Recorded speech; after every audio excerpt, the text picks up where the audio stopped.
In the Vale, men are made to answer for their crimes, even Targaryens. It's time for another wedding in Westeros, and though the murder happens before the ceremony itself wasn't a very happy one. Welcome back to ScreenCrush, I'm Ryan Arey, and this is all the Easter eggs, references, and little things that you might have missed in Episode 5 of House of the Dragon. We get our first look at Runestone, which is the seat of House Royce in the Vale. You remember, Tyrion, the Moondor, all that stuff. We quickly meet Lady Rhea and her cousin. Now you'll remember that she is the estranged wife of Daemon Targaryen. He hates her, and as we soon discover, it's mutual. She doesn't seem to like her cousin Gerald either, so maybe she just doesn't like anyone. Having a husband unsuccessfully try to divorce you around 1,000 times might have that effect. House Royce is one of the Vale's most prominent houses, and we've met two of its members on Game of Thrones. Sir Waymar Royce is one of the first characters that we ever met in the entire series, and his father Jon Royce was a presence on the show from Season 4 onward. When she returns to Runestone, Lady Rhea runs into Daemon, and as we've already mentioned, her disdain for him, not subtle. Husband? It's made even more clear that Daemon doesn't make it a habit of visiting often when she asks him about what brings him to the Vale. Her remark about sheep lets us know that Daemon's ongoing parade of insults about both her and the Vale have reached her ears. In the Vale, men are said to sheep instead of women. I can assure you, the sheep are prettier. Our sheep are prettier, after all. Now she knows what buttons to push with him though, giving him a diss about how Viserys chose Rhaenyra to be his heir instead of Daemon. She's not afraid until she asks what Daemon's gonna do now, and when he wordlessly continues to advance on her horse, she seems to realize that the moment has finally come. Now as formidable as Lady Rhea looks, Daemon is as unpredictable to her as he is to us. Now her line of "I knew you couldn't finish," as well as her remark about their unconsummated marriage, lets us know that she might know about Daemon's sexual problems. Is he going to leave her there to die, like Arya once left Sandor Clegane? Nope, he's not. Now I didn't catch this last week, but apparently in the brothel, Daemon was unable to be aroused. In the after-show interview, the creators claimed this was because his power dynamic had shifted during that scene. So Daemon's marriage was done out of duty and not out of love. It ends in murder and will only lead to more conflict. When paired with secrets becoming more private knowledge, Rhea's remark about war and sexual appetites in general, you have a scene that almost represents this entire episode. So what is Daemon going to do next? This isn't going to be big on dignity! He's going to put his foot where it hurts and apply pressure. When we first see Viserys, he's being brought a bucket to throw up in. He waves the bucket away, trying to contain his puke before giving in and vomiting over the side of the ship. Now this shows that he is losing control of his body. This might just be seasickness, but the king looks like a tired and sick old man for most of this episode. He is well past his prime, and the vomit is going to come up whether he waves a bucket away or not. We see that Lord Lionel Strong, former Master of Laws, has now been made Hand of the King after Otto Hightower was sacked in the previous episode. When he hands a handkerchief to the king post-vomit, we couldn't help but think of his role has been reduced to what Jaime Lannister once said it was. The king shits and the hand wipes. When Rhaenyra sees this happen, it's reinforcing for her exactly what her duties as a Targaryen heir are. She didn't take these duties seriously during episode 4, and Viserys had to remind her of the bigger picture, including Aegon's prophecy. Now seeing the king in such a frail position lets her know that her time could be closer than she thought. She's taking her role seriously and no longer wears the Valyrian steel necklace that Daemon gave her around her neck. She took it off following their encounter in the previous episode, but it's stayed off now. She looks ahead to their destination, and we can see the weight of responsibility hitting her. She doesn't look at her paramour, Sir Criston Cole. She only looks ahead. When Alicent says goodbye to the departing Otto, he lets her know that him being fired was not part of his plan. Alicent screwed up. You chose Rhaenyra. Now you'll remember that Rhaenyra swore her innocence to Alicent and that Alicent believed her. This played right into Viserys sacking Otto because Otto told the king otherwise. They were all talking about Rhaenyra's dalliance with Daemon, though none of them knew about Rhaenyra and Sir Criston. You wanted to believe her, as did her father. This scene cements that Otto very much wants Aegon II to be the heir over Rhaenyra, and that he's been scheming to achieve that from the start. The king will die. And if Rhaenyra succeeds him, war will follow. Do you understand? But why is there going to be war? Well, to start with, You're a woman. Yes, I hope that's not a problem. also, Rhaenyra would have to kill all of Alicent's children to achieve succession. Boar on the floor! Boar on the floor! Now, it's hard to tell if Otto is a schemer or if he has legitimate concern for the realm. You're no fool, and yet you choose not to see it. Alicent can no longer have a foot in both sides of this issue. She's going to have to choose Rhaenyra or her son, Aegon. You must choose. The way Otto hugs her goodbye does make us think that underneath all of this manipulation, there is real love here. We finally visit Driftmark, which is the seat of House Velaryon and home of Lord Corlys. In Martin's writing, Lord Corlys built a second castle on the island called High Tide because Driftmark Castle was too cramped. He moved his driftwood throne to the High Tide, which was so named because it was built on an outset island that only connected to the rest of Driftmark when the tide was low. King Viserys groans his way through the gates, and while he was expecting this, he gets this. Sir Laenor, Joffrey Lonmouth, and Lady Laena are there, but Lord Corlys, in an obvious move to show his superiority, is making the king come to him. Is this how House Velaryon greets its king? Viserys is too tired to care. Let's just get on with it. When Alicent is once again seen in the Godswood, where the old gods are worshipped, we wonder what's going on in her mind. The show has put her in the Godswood on more than one occasion, and we think this is irregular for a Hightower. Their house is based in Old Town, and so was the Faith of the Seven in this era. These are two conflicting religions in Westeros, and House Hightower has very strong ties to the new gods. But whatever the reason, when she's greeted by Larys Strong, aka the Clubfoot, we're reminded of something Tyrion once said. I've a tender spot in my heart for cripples, bastards, and broken things. Larys is the son of Lionel Strong, now Hand to the King, and he proves to be a powerful manipulator here in our first real scene with him as he pours poison into Alicent's ear, even at the detriment of his own father's rise. The manner of your father's departure. I feel something of an injustice. Now, Larys the Clubfoot is looked down on and ignored by everyone at court. He was placed with the women during the hunt a couple episodes ago, but here he makes it clear that he is dangerous. When one is never invited to speak, one learns instead to observe. He is most certainly faking a stutter when he feigns concern for Rhaenyra and tells Alicent about the moon tea. The Grand Maester delivered a tea to the princess's chambers. With just a couple lines, he has Alicent questioning both Rhaenyra and Viserys. What happiness it is to have been wrong. And he proves that he would be right at home with these two. A simple word to the Queen. One shudders at the thought. When Viserys and Lionel walk the halls of High Tide, you can faintly hear the melody of a song once sung by the full Patchface in Martin's writing and sung by Shireen Baratheon on television. I know, oh. As if the remembrance of this song wasn't enough, the walls of High Tide are covered in the artwork of ships, and there's more shell decor around than you'd find in a Red Lobster. Corlys continues to play his game of dominance, only kneeling when he absolutely has to. And when he continually offers the king a chair, he might as well be saying, hey, you're old and sick, have a seat. Princess Rhaenys, the queen who never was, is definitely in on this act. Are you well? When they shared the news that Lady Rhea Royce has been killed in a hunting accident, nobody in the room seems to believe that's how she really died. Lady Rhea was a fine woman and a good wife to my brother. Rhaenys drops the fact that Rhea was to inherit Runestone, and this is going to be important later on. Viserys is almost sleepwalking through his proposal that Sir Laenor marry Rhaenyra, using much of the same let's unite our two great houses talk that Corlys gave him when he tried to marry his daughter to Viserys himself. The Coughing King is not in as powerful a bargaining position this time, though, as Rhaenyra is a female heir with her honor in question. Viserys' sense of history and family honor are shown when he doesn't budge on succession. Any children of Rhaenyra and Laenor may take the name Velaryon, but their firstborn child, male or female, must take the name Targaryen when they ascend the Iron Throne. Dragons will rule the 7 kingdoms for the next 100 years, just as they did the last.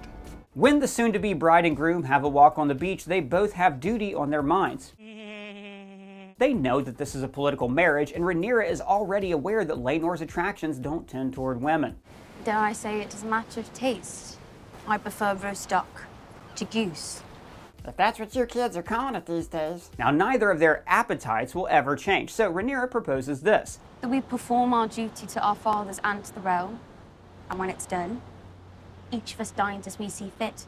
She's going to do her duty, but she's not planning on being chaste for the rest of her life. She also knows a dangerous secret about Laenor. Homosexuality is not condoned by the Faith of the Seven, but if you're a lord or lady, we've seen these rumors become nothing more than open secrets. On Game of Thrones, it was only when the faith became militarized that Loras Tyrell faced very harsh consequences.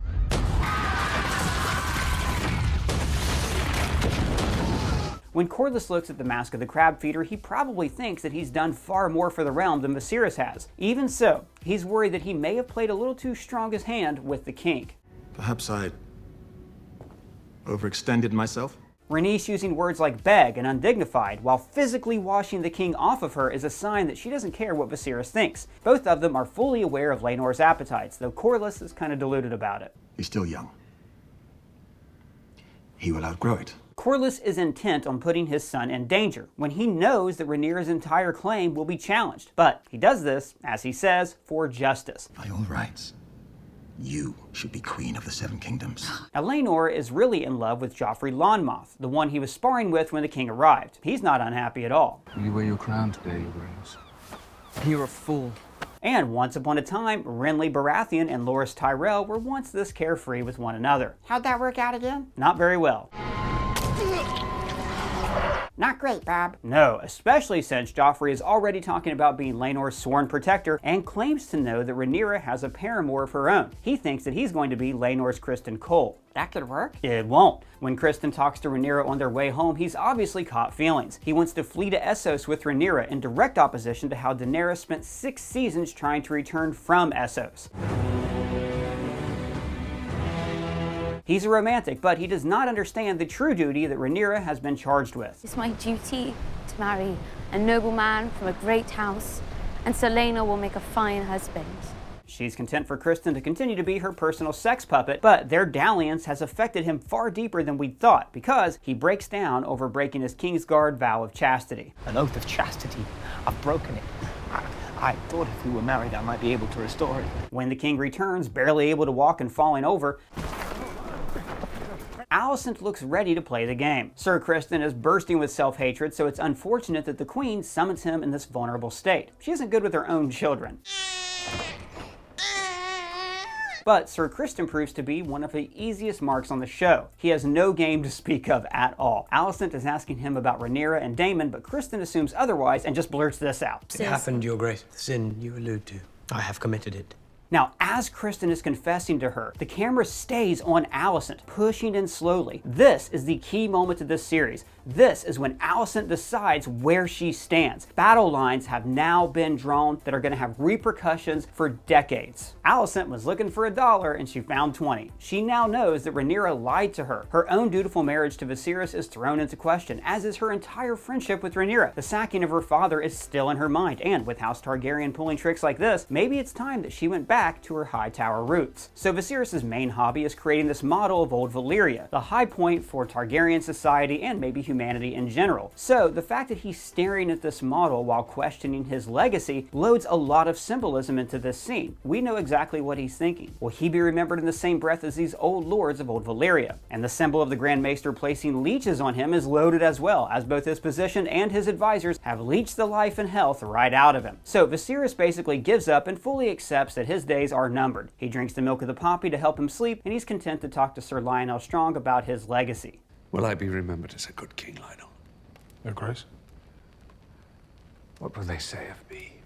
You know, he's not Aegon the Conqueror, but he's not Aerys the Mad King. He's somewhere in between. Like James Buchanan. Yes, like James Buchanan. But songs like The Reigns of Castamere aren't written about men like that. He resigns himself to not knowing what history will say, and he drifts off to sleep as the scene fades away to clouds. This looks like he's dying, and, well, frankly, he might as well be dead after this. Now, since we're able to celebrate a new Targaryen-Velaryon union for 7 days straight, it only makes sense that dragons fly in above the ships. It is not an occasion to miss, as spurned suitor Jason Lannister is there to represent Casterly Rock. The recently bereaved Gerald Royce is also present, and Lord Hobart Hightower is there to represent Old Town. It is telling that his brother Otto is nowhere in sight. Maybe, his invitation got lost in the mail. Anyway, it's a party, and I want the whole family there. We're having a party? No.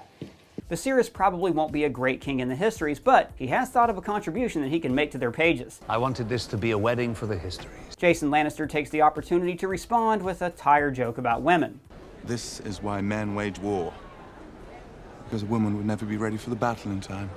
And Rhaenyra looks like she wants to instantly turn into the Mad King and burn this guy alive. And this offends you as a Jewish person?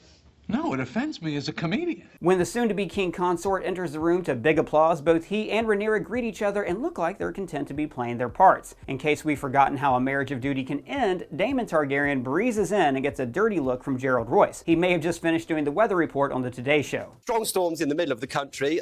New York's doing all right. Bit of sunshine. But the feeble mind of Viserys does not remind him that he's supposed to be in exile. Possibly because Lady Rhea is now dead, Daemon grabs a chair and sits on the high dais with no one saying anything. Such is his aura, such is his legend.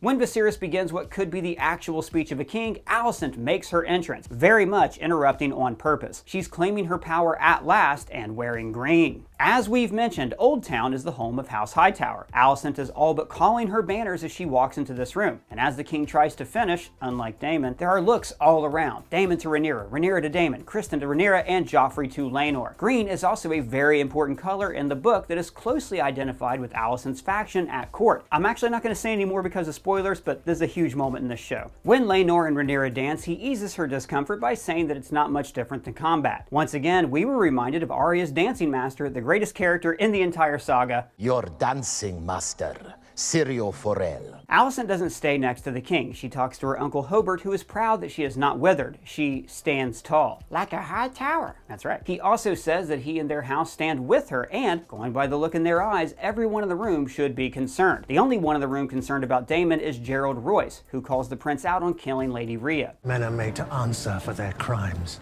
even Targaryens. Who are you? The accusation is made, and Daemon's response of men having to answer for their slanders in King's Landing is pointed right at the king. There is still much slander likely being whispered about both Daemon and Rhaenyra, and nobody has answered for that at all. So why did Daemon kill his wife? Well, partly out of hatred as a way to get out of exile, and also to inherit all of her lands. She's got huge tracts of land. He plans on visiting the Eyrie to plead his case to Lady Jane Arryn. You remember the Eyrie from Game of Thrones, where Bronn defended Tyrion in trial by combat. When Daemon visits, he won't have to go through the arduous ascent that Martin writes about in the book A Game of Thrones. During Aegon's conquest, dragons flew right to the top of the Eyrie with no problem. In fact, young Ronald Arryn rode Vhagar around the Giant's Land several times and loved it, earning himself the title the King Who Flew. While Daemon flirts with Laena Velaryon, Joffrey tells Laenor that he thinks that Criston Cole is Rhaenyra's side piece. Every player in the Targaryen-Velaryon sexual drama is coming apart in this scene, and Joffrey puts it over the top when he proposes some kind of sworn protector side piece alliance with Criston. You don't know me, Sir Criston. No, but we are both deeply invested in this union. And when he reveals that he knows Criston's secret, the look on Criston's face changes. He's not really at home anymore. Viserys continues to rip up chicken and stuff himself. It's like he's preparing for a Denethor audition. He looks like he's about to give the rest of his life over to baser pleasures, like another king that we've seen. Go find the breastplate stretcher! Now! The breastplate stretcher. When Rhaenyra and Daemon finally talk once more, they speak in High Valyrian, and when these two do that, it shows that they want privacy and that they're in their own private little world. Rhaenyra is still able to undo him just like she did on the Dragonstone ramparts, and she's possibly even more effective at it following their shift in power in episode 4.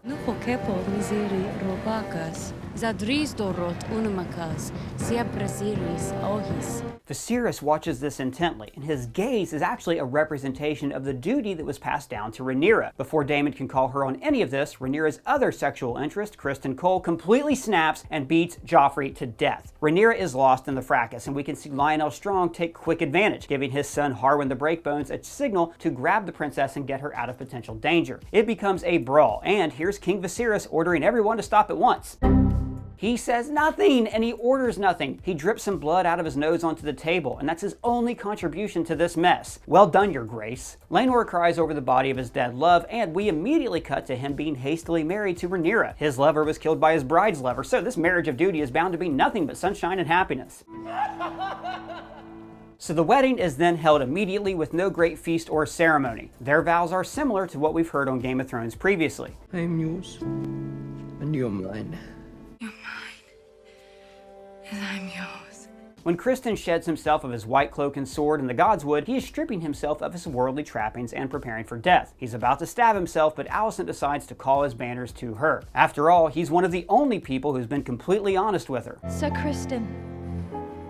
As if he felt this new danger to his entire dynasty, Viserys does what he's been waiting to do the entire season. He falls over. One of the mice on King's Landing laps up some blood on the floor, and this mouse is probably the only wedding guest that enjoyed the feast. All of these people will end up being chewed on by mice, vultures, and crows before the series is done. This mouse is just starting the first course, and mice and rats have appeared in this series before. In fact, King's Landing's lousy with them. You'll remember last episode that the rats were perched above Alicent's bed and on the skull of Velaryon the Dread. Both of these high places represent these women's duties to the realm. Alicent to create heirs, and Rhaenyra to lead the kingdom. But the mice, like the greedy lords of Westeros, are creeping in the shadows, ready to get fat on this conflict. So, the blood of the dragon has been spilled out of a sick dragon's nose. They probably are not going to write a song about that. Well, that's all the Easter eggs we found, but if you found any, let me know in the comments below or at me on Twitter. And if it's your first time here, please subscribe, smash that bell for alerts. For ScreenCrush, I'm Ryan Arey.